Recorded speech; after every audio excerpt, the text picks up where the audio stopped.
जय मां समले, जय मां समले, जय जादव, जय जादव। आज सुवर्णपुर जिला बीर महाराजपुर ब्लॉक बहलपदर शक्ति केन्द्र गौरघाट ठारे जादव समाज वार्षिक बैठक अनुष्ठित हो जाइछि।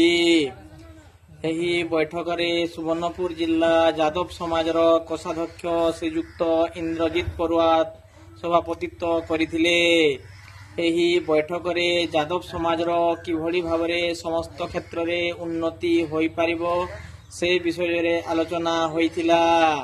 एही बैठक रे हिलुंग शक्ति केन्द्र सभापति श्रीयुक्त उद्धव महाकुर, बहलपदर शक्ति केन्द्र सभापति संतोष खुंटली एवं बहलपदर ग्राम पंचायत समिति सभ्य प्रतिनिधि श्रीयुक्त नीलांबर घिबेला जोग देइथिले एवं शेषरे बहलपदर शक्ति केन्द्र सह संपादक श्रीयुक्त चंद्रमणि अदाबर समस्त को धन्यवाद अर्पण करथिले।